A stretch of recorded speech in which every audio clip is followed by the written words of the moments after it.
പ്രവാസ ലോകത്തെ വാർത്തകളും വിശേഷങ്ങളും അതുപോലെ മാറി മാറി വരുന്ന നിയമങ്ങളും നേരത്തെ അറിയാൻ ഈ ചാനൽ സബ്സ്ക്രൈബ് ചെയ്യൂ. അടുത്തുള്ള ബെല്ലൈക്കൺ എനേബിൾ ചെയ്യാൻ മറക്കേണ്ട. ഒമാൻ വാർത്തകളിലേക്ക് സ്വാഗതം. ഇന്ന് 2025 ജനുവരി 12 ഞായർ. പ്രധാന വാർത്തകൾ. നാടും നഗരങ്ങളും ചൂടുമാറി കഠിന തണുപ്പിലേക്ക് നീങ്ങിയതോടെ അനുകൂല കാലാവസ്ഥയിൽ മരുഭൂമിയിൽ ടെന്റ് കെട്ടി താമസിക്കുകയാണ് സഞ്ചാരപ്രിയർ. സന്ദർശകരെ വരവേൽക്കാൻ മരുഭൂമി കൂടാരങ്ങളും ഇത്തരം നേരത്തെ ഉയർന്നിട്ടുണ്ട്. ഫെബ്രുവരി കഴിയും വരെ തുടരുന്ന ഒമാനിലെ മരുഭൂ ടൂറിസ കാലത്തേക്കായി വിദേശ സഞ്ചാരികളും ഒഴുകും. മരുഭൂവാസം ഇഷ്ടപ്പെടുന്നവരിൽ മലയാളികളും സ്വദേശികളും യൂറോപ്യന്മാരുമെല്ലാം ഉൾപ്പെടും. കുടുംബമായും ബാച്ചിലേഴ്സ് സംഘമായും മരുഭൂമിയിൽ ടെന്റുകളിൽ ആളുകളെത്തുന്നു. മരുഭൂ ക്യാമ്പുകൾ ഒരുക്കുന്ന കമ്പനികളുടെ ചാകരകാലം കൂടിയാണിത്. ഇവരുടെ പാക്കേജിൽ എത്തുന്നവർക്ക് ഭക്ഷണം, താമസം, വിനോദ പരിപാടികൾ, ഗതാഗതം എന്നിവ ഒരുക്കി നൽകും. സ്വന്തമായി ടെന്റും മറ്റു സൗകര്യങ്ങളുമായി വരുന്നവരെ അപേക്ഷിച്ച് പാക്കേജുകളിൽ വരുന്നത് ചെലവേറെയാണ്. ഈ സേവനം ചെയ്യുന്നതിൽ മലയാളി കമ്പനികളുമുണ്ട്. മരുഭൂമിയുടെ വന്യതയിൽ എല്ലാം മറന്ന് ഒരു ദിനം ചെലവഴിക്കാനായി എത്തുന്നവർ ആവശ്യമായ ഭക്ഷണവും വെള്ളവും വെളിച്ചവുമെല്ലാം കരുതണം. വിജനമായ മരുഭൂമിയിൽ കൂടാരം കെട്ടാൻ അനുവദിക്കപ്പെടുന്ന സ്ഥലങ്ങൾ മാത്രമേ ഉപയോഗിക്കാൻ പാടുള്ളൂ. ഒമാനിലെ ഷർക്കിയ ഗവർണറേറ്റിലാണ് പ്രധാനമായും ക്യാമ്പിംഗ് സൈറ്റ് ഉള്ളത്. മരുഭൂമിയിൽ എത്തുന്നവർ രണ്ട് വിഭാഗമുണ്ട്. താൽക്കാലിക ടെന്റിൽ കുറച്ചു സമയം ചെലവഴിച്ചും പുറത്ത് തീകൂട്ടി ചുറ്റുമിരുന്ന് ബാർബിക്യൂ ചെയ്ത് ഭക്ഷണം കഴിച്ചും പാതിരാത്രിയോടെ മടങ്ങുന്നവരാണ് ഒരു കൂട്ടർ. എന്നാൽ ഒരു രാത്രി മുഴുവൻ മരുഭൂമിയിലെ മടിത്തട്ടിൽ കളിച്ചും ഉല്ലസിച്ചും ഉറങ്ങിയും കഴിച്ചുകൂട്ടി പിറ്റേ ദിവസം ഉച്ചയോടെ മടങ്ങുന്നവരാണ് മറ്റൊരു കൂട്ടർ. അനുമതിയില്ലാത്ത സ്ഥലത്ത് കൂടാരം കെട്ടുന്നവർക്ക് പാഴ്വസ്തുക്കളും ഭക്ഷണ അവശിഷ്ടങ്ങളും മരുഭൂമിയിൽ വലിച്ചെറിയുന്നവർക്കും ചെടികളും മരങ്ങളും നശിപ്പിക്കുകയും മൃഗങ്ങളെ ഉപദ്രവിക്കുകയും ചെയ്യുന്നവർക്ക് പിഴ ഉൾപ്പെടെ നിയമ നടപടി നേരിടേണ്ടി വരുമെന്ന് മുന്നറിയിപ്പുണ്ട്. ശ്രദ്ധിക്കേണ്ടവ. പരിസ്ഥിതിക്കും മരുഭൂമിക്കും കോട്ടം തട്ടും വിധം പാഴ്വസ്തുക്കൾ വലിച്ചെറിയരുത്. ടെന്റിന് തൊട്ടടുത്തായി പാചകത്തിനോ ക്യാമ്പ് ഫയറിനോ തീ കൂട്ടരുത്. നിശ്ചിത അകലത്തിൽ സുരക്ഷിതമായി മാത്രമേ പാചകം ചെയ്യാവൂ. യാത്രയ്ക്ക് മുമ്പ് സ്ഥലത്തെ കുറിച്ച് വ്യക്തമായ ധാരണ ഉണ്ടാകണം. എവിടേക്കാണ് യാത്ര പോകുന്നതെന്ന് ബന്ധുക്കളെയോ സുഹൃത്തുക്കളെയോ അറിയിക്കണം. പെട്ടെന്ന് കാലാവസ്ഥ മോശമായാൽ യാത്ര അവസാനിപ്പിച്ചു മടങ്ങണം. മികച്ച പ്രവർത്തനക്ഷമതയുള്ള 4-വീൽ വാഹനങ്ങൾ മാത്രമേ ഉപയോഗിക്കുക. അറ്റകുറ്റപ്പണി നടത്തി വാഹനത്തിന്റെ തകരാറില്ലെന്ന് ഉറപ്പുവരുത്തണം. ടാങ്കിൽ നിറയെ ഇന്ധനമുണ്ടാകണം. മടങ്ങുമ്പോൾ തീകെടുത്തി അവശിഷ്ടങ്ങളും ചപ്പുചവറുകളും നീക്കം ചെയ്യണം. പ്രഥമ ശുശ്രൂഷ കിറ്റുകൾ ഉണ്ടെന്ന് ഉറപ്പാക്കണം. ഔദ്യോഗിക അനുമതി ഉറപ്പാക്കണം. 1,00,000-ലധികം പൗരന്മാർക്ക് പ്രയോജനം ലഭിക്കുന്ന 178 ദശലക്ഷം റിയാലിന്റെ ഗ്രാന്റ് പ്രഖ്യാപിച്ച് സുൽത്താൻ ഹൈതം ബിൻ താരിഖ്. കിരീടധാരണ ദിനത്തിന്റെ 5ാം വാർഷികത്തോടനുബന്ധിച്ച് രാജ്യത്തെ അഭിസംബോധന ചെയ്ത് സംസാരിച്ചു വരികയാണ് സുൽത്താന്റെ വിവിധ പ്രഖ്യാപനങ്ങളുണ്ടായത്. 1,700-ൽ-അധികം കുടുംബങ്ങളെ ഉൾക്കൊള്ളുന്ന ഭവന സഹായ പദ്ധതിക്കുള്ള സാമ്പത്തിക വിഹിതം 15 ദശലക്ഷം റിയാലാക്കി ഉയർത്തുകയും ചെയ്തു. ചില വിഭാഗത്തുള്ളവരുടെ വായ്പകൾക്കുള്ള ബാക്കി തുക സർക്കാർ വഹിക്കും. ശമ്പളമോ പ്രതിമാസ പെൻഷനോ ഉള്ളവർക്ക് ഭവന നഗരാസൂത്രണ മന്ത്രാലയം, ഒമാൻ ഹൗസിംഗ് ബാങ്ക്, പ്രതിരോധ മന്ത്രാലയം എന്നിവയിൽ നിന്നുള്ള ഭവന വായ്പകൾ ഉള്ളവർ പ്രതിമാസ ശമ്പളം 400 റിയാലോ അതിൽ കുറവോ ഉള്ള ഭവന നഗരാസൂത്രണ മന്ത്രാലയത്തിൽ നിന്നും ഒമാൻ ഹൗസിംഗ് ബാങ്കിൽ നിന്നും ഭവന വായ്പ ഉള്ളവർ, സ്വകാര്യ മേഖലയിൽ നിന്ന് സേവനം അവസാനിപ്പിച്ച് ഭവന വായ്പയുള്ളവർ, അൽ-റഫ്ദ് ഫണ്ടിൽ നിന്ന് നേരത്തെ ധനസഹായം ലഭിച്ചതും എന്നാൽ നിലവിൽ അടച്ചുപൂട്ടിയതോ നിഷ്ക്രിയമായതോ ആയ പദ്ധതികൾക്കുള്ള വായ്പകൾ ഉള്ളവർ എന്നിവർക്കെല്ലാം സുൽത്താന്റെ പുതിയ പ്രഖ്യാപനങ്ങളുടെ ആനുകൂല്യം ലഭിക്കും. ഈ വർഷവും സാമൂഹിക സുരക്ഷാ പെൻഷനുകൾ നടക്കുന്നത് തുടരും.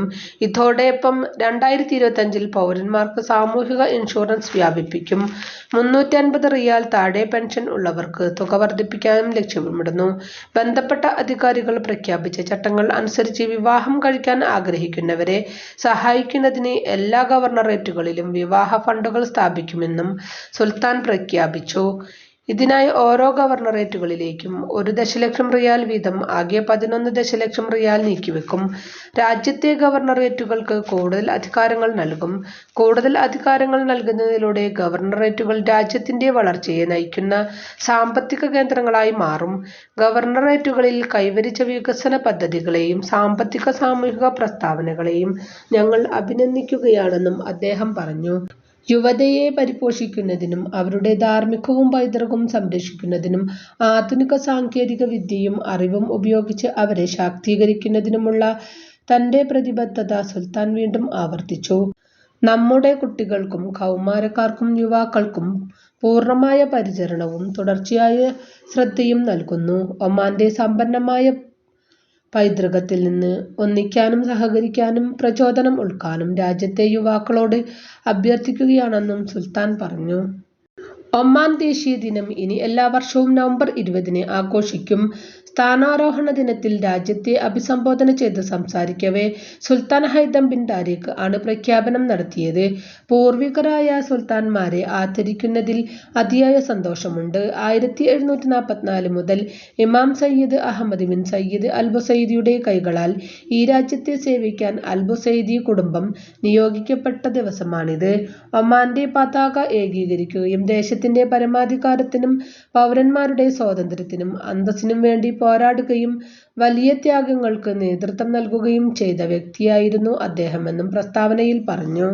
ഗൾഫിൽ മഴ കൂടാൻ സാധ്യത. 2000-നും 2022-നും ഇടയിൽ GCCയിലെ 6 അംഗരാജ്യങ്ങളായ Oman, Bahrain, Kuwait, Qatar, Saudi Arabia, UAE എന്നിവിടങ്ങളിൽ മഴയിൽ 18.8% വർധനവ് ഉണ്ടായതായി പുതിയ ഡാറ്റ വെളിപ്പെടുത്തി. വർധന തുടരും. കഴിഞ്ഞ വർഷങ്ങളിൽ മേഖലയിൽ സംഭവിച്ച പേമാരി ഇതുവരെ രേഖപ്പെടുത്തിയതിൽ ഏറ്റവും ശക്തമാണ്. ജാഗ്രത പാലിക്കുകയും കൂടുതൽ കഠിനമായ കാലാവസ്ഥയുള്ള ഒരു ഭാവിക്കായി തയ്യാറെടുക്കുകയും ചെയ്യേണ്ടത് പ്രധാനമാണെന്ന് കാലാവസ്ഥാ നിരീക്ഷകർ ചൂണ്ടിക്കാട്ടി. GCCയിലെ കൂടുതൽ രാജ്യങ്ങൾ കൃത്രിമ മഴ വർദ്ധിപ്പിക്കുന്നതിന് സാധ്യത തേടുന്നുമുണ്ട്. ഭൂഗർഭജലം വർദ്ധിപ്പിക്കുന്നതിനുമായി ക്ലൗഡ് സീഡിംഗ് വിമാനങ്ങൾ വിന്യസിക്കുന്നു. എന്നാൽ വിതയ്ക്കുന്നതിലൂടെ എത്ര മഴ പെയ്യുമെന്ന് കണക്കാക്കുക എളുപ്പമല്ല. 30 വർഷത്തെ ശരാശരി കാലാവസ്ഥയാണ് അളവുകോലെന്ന് മാക്സ് പ്ലാങ്ക് ഇൻസ്റ്റിറ്റ്യൂട്ട് ഫോർ കെമിസ്ട്രിയുടെ ഡയറക്ടറും സൈപ്രസ് ഇൻസ്റ്റിറ്റ്യൂട്ടിലെ പ്രൊഫസറുമായ ജോസ് ലെലിവെൽട്ട് പറഞ്ഞു. എന്നാലും 20 വർഷത്തിനകം ഏകദേശം 20% വർധനവുണ്ട്. ഇത് കാലാവസ്ഥാ വ്യതിയാന പ്രവചനങ്ങളുമായി പൊരുത്തപ്പെടുന്നു. കഴിഞ്ഞ കുറച്ചു വർഷമായി പ്രസിദ്ധീകരിച്ച മറ്റ് പഠനങ്ങളും ഈർപ്പമുള്ള ദിവസങ്ങളുടെ വർധന ചൂണ്ടിക്കാണിക്കുന്നു. UAE നാഷണൽ സെന്റർ ഓഫ് മെറ്റീരിയോളജിയിലെ ശാസ്ത്രജ്ഞർ ഈ നൂറ്റാണ്ടിലെ രാജ്യത്തിന്റെ പല ഭാഗങ്ങളിലും വാർഷിക മഴ 30% വരെ വർദ്ധിക്കുമെന്ന് കണ്ടെത്തിയിട്ടുണ്ട്. കഴിഞ്ഞ ഏപ്രിലിലെ UAEയിലെ കൊടുങ്കാറ്റ് കാലാവസ്ഥാ വ്യതിയാനം മൂലമാണ്. ഭാവിയിൽ തീവ്രവും ഇടയ്ക്കിടെയുള്ളതുമായ കാലാവസ്ഥാ സംഭവങ്ങൾ പ്രതീക്ഷിക്കുന്നുണ്ടെന്ന് ശാസ്ത്രജ്ഞർ പറയുന്നു. അറേബ്യൻ ഉപദ്വീപിലുടനീളം, പ്രത്യേകിച്ച് തെക്ക് ഭാഗത്ത് ഭാവിയിൽ മഴ വർദ്ധിക്കും. കാരണം ചൂടുള്ള അന്തരീക്ഷത്തിന് കൂടുതൽ ഈർപ്പം നിലനിർത്താനും മഴ സൃഷ്ടിക്കാനും കഴിയും. എന്നാൽ ഇവ വളരെ അനിശ്ചിതത്വത്തിലാണെന്ന് വിലയിരുത്തൽ. ഏറ്റവും ശക്തമായ പാസ്പോർട്ടുകളുടെ പട്ടികയിൽ മികച്ച മുന്നേറ്റവുമായി ഒമാൻ. ഹെൻലി ആൻഡ് പാർട്ട്നേഴ്സ് പുറത്തിറക്കിയ ഏറ്റവും പുതിയ റാങ്കിംഗ് പ്രകാരം 86 വിസ ഫ്രീ സ്കോറുമായി 59-ാം സ്ഥാനത്താണ് ഒമാൻ. ഇതനുസരിച്ച് 86 രാജ്യങ്ങളിലേക്ക് വിസരഹിതമായോ വിസ ഓൺ അറൈവൽ സൗകര്യത്തിലോ യാത്ര നടത്താൻ സാധിക്കും.